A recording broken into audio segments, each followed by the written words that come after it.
So hello everyone, welcome to Utpal Chemistry. So তোমালোকৰ already মই inorganic main group element of important topic discuss কৰি আছিলো. তাৰ already দুটা আমাৰ playlist আছে। তোমালোকে চাব পাৰিবা। So ইটো এটা নতুন টপিক যিটো প্ৰায় important তোমালোকৰ পৰীক্ষাত আহাৰ বহুত বেছি চান্স আছে। already তেজপুৰ ইউনিভাৰ্সিটিত এনেকুৱা এটা কোৱেশ্চন আহি গৈছে। So চোৱা hydrolysis of main group element. Main group elementor hydrolysis হ'লে মই আজি এটা পাৰ্ট লৈ আহিম তাৰ পিছৰ পাৰ্টত ফসফৰিক এসিড এখিনি লৈ আহিম হাইড্ৰোলাইসিস খিনি so reaction of compound with water hydrolysis মানে কি যে যিকোনো এটা কম্পাউন্ডৰ যদি ওয়াটাৰৰ লগত ৰিঅ্যাকশন হয় তাকে আমি কি বুলি কওঁ হাইড্ৰোলাইসিস বুলি কওঁ ঠিক আছে সো এতিয়া হাইড্ৰোলাইসিস কিতিয়া হয় যে যেতিয়া z effective nuclear charge increase হয় the metal ion have vacant orbital বুলি ক'লে আমাৰ বিশেষকৈ ডি অৰবিটেলৰ কথা আহিব পাৰে যদি মেটেল এটাৰ ওচৰত ভ্যাকেন্ট ডি অৰবিটেল আছে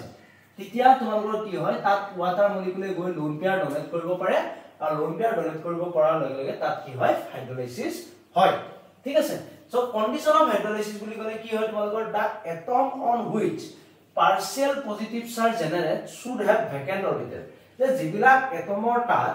পাৰ্শিয়াল পজিটিভ চাৰ্জ জেনাৰেট আছে এতিয়া ধৰা CCl4 ত তোমালোকৰ পাৰ্শিয়াল পজিটিভ চাৰ্জ কাৰ্বনৰ অভাৱলৈ আছে ঠিক আছে সো সেই বস্তুটো তোমালোকৰ কি হ'ব তেনেকুৱা জায়গা তেনেকুৱা কম্পাউণ্ডৰ কি হয় তোমালোকৰ হাইড্ৰোলাইসিস হয় আৰু লগতে সেকেন্ড পইণ্টটো হ'ল কোনো ধৰণৰ কি থাকিব নালাগিব ষ্টেৰিক ক্ৰাউডিং থাকিব নালাগিব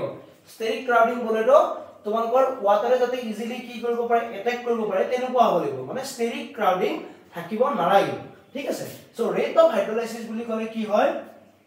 inversely proportional to size যদি এটা এটমৰ সেন্ট্ৰাল এটমটো যদি সাইজ বাঢ়িছে সাইজ বাঢ়াৰ লগে লগে তাৰ হাইড্ৰোলাইসিসৰ পৰিমাণটো কি হ'ব কমি যাব ঠিক তেনেকৈ যদি হে চাৰ্জ বেছি আছে চাৰ্জৰ লগত ডাইৰেক্টলি প্ৰপোৰ্শনাল দুটা ইটো উল্টাই জানাই তোমালোকে সাইজ আৰু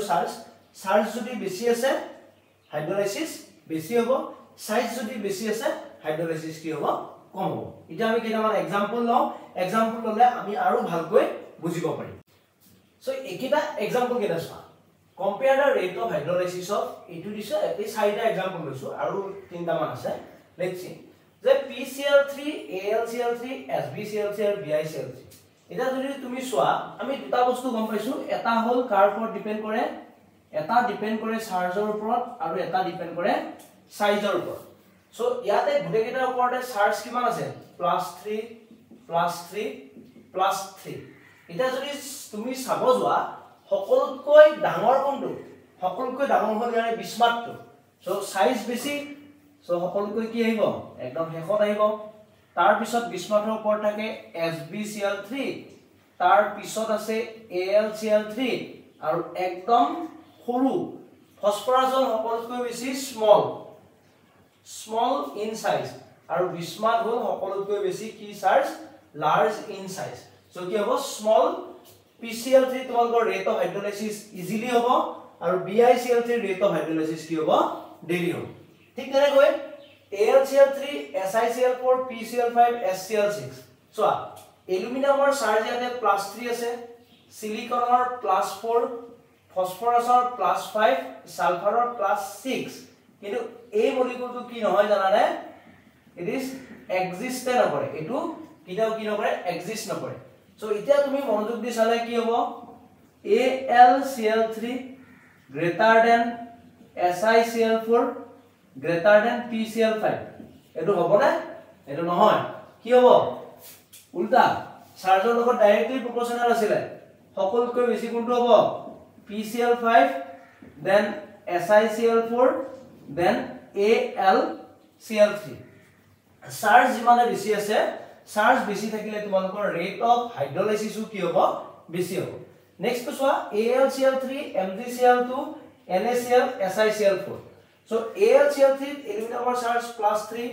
মেগনেছিয়ামৰ চাৰ্জ +2 সোডিয়ামৰ +1 SiCl4 +4 সকলোতকৈ বেষ্ট হাইড্ৰোলাইসিস হ'ব সিলিকন তাৰ পিছত আহিব তোমালোকৰ এলুমিনিয়াম তাৰ পিছত আহিব তোমালোকৰ magnesium and tar pisot ahibo tumalukor sodium chloride so ekhini hol tumalukor hydrolysis rate of hydrolysis thik tenoba etu chua sulfur selenium tellurium itia yar gute gedare charge kiman ase +6 কিন্তু size যদি চোৱা size সকলোতকৈ ডাঙৰ কাৰ টেলুৰিয়াম তাৰপিছত selenium তাৰপিছত sulphur so কি আহিব সকলোতকৈ সৰু যেটো হেতু আগত হ'ব সাইজৰ লগত উল্টা হয় হয়নে নহয় SCF6 আৰু হেকত আহিব TEF6 সো একেটা হল তোমালোকৰ নৰমাল সাইজ আৰু চাৰ্জৰ ওপৰত ডিপেন্ড কৰি তোমালোকৰ একেটা হৈছে আৰু কেইটামান এক্সাম্পল লৈছো মই এক্সাম্পল কেইটা ললে আৰু ভালকৈ বুজিব পাৰিবা একেটা বহুত ইম্পৰ্টেন্ট ঠিক আছে সো তোমালোকে চোৱা মই যদি ইয়াতে আৰু কেইটামান লিখো compare the rate of কি আছিল hydrolysis compare the rate of hydrolysis তোমালোকৰ প্ৰথমটো দিছো মই BCl3 আৰু BF3 BCl3 আৰু BF3 ভিতৰত এটা মনোযোগ দিয়া কোনটো হ'ব তোমালোকৰ BCl3 আৰু BF3 ভিতৰত কাৰ সাইজ তোমালোকৰ হেয়া মানে তাক কৈছিলো যে চাৰ্জ সেপাৰেশন কাৰ ইজিলি হ'ব কাৰ ওচৰত পজিটিভ চাৰ্জ বেছিকৈ থাকিব পজিটিভ চাৰ্জ বেছিকৈ থাকিব বৰণৰ ওচৰত বা ইয়াতে আৰু এটা বস্তু মনোযোগ দিয়া তোমালোকৰ কি হ'ব BCl3 আৰু BF3 ভিতৰত তোমালোকৰ একদম আগত যাব BCl3 আৰু এটো হ'ব BF3 ঠিক আছে ঠিক তেনেকৈ দুই নম্বৰটো চোৱাচোন মনোযোগ দি SF4 আৰু SF6 ইটা মনোযোগ দিয়া ইয়াতে কি হৈছে ইয়াতে কেইটা আছে সাধাৰণ এটম 4টা আছে ইয়াতে কেইটা আছে সাধাৰণ এটম 6টা আছে স্টেৰিক ক্ৰাউডিংৰ ওপৰত কি হৈছিল ৰেট অফ হাইড্ৰোলাইসিস স্টেৰিক ক্ৰাউডিংৰ ওপৰত কি হৈছিল কোৱাচোন ক'ব পাৰিবানে স্টেৰিক ক্ৰাউডিংৰ লগত ইনভাৰ্সলি প্ৰপোৰ্শনাল হৈছিল সো ইনভাৰ্সলি প্ৰপোৰ্শনাল হোৱা কাৰণে SF4 ৰ SF6 তকৈ কি হ'ব বেছি হ'ব ঠিক তেনেকৈ আৰু এটা পইণ্ট মনত ৰাখিবা আমি যদি চাব যাও rate of hydrolysis inversely proportional to rate of hydrolysis inversely proportional to কি আছিল back bonding rate of hydrolysis back bonding যদি কবাত আছে তাৰ hydrolysis নহব কাৰণ কই খিদালে কি ক্যাৰেক্টাৰ পাব ডাবল বন্ড ক্যাৰেক্টাৰ পাব এটা মনোযোগ দিয়া SiF4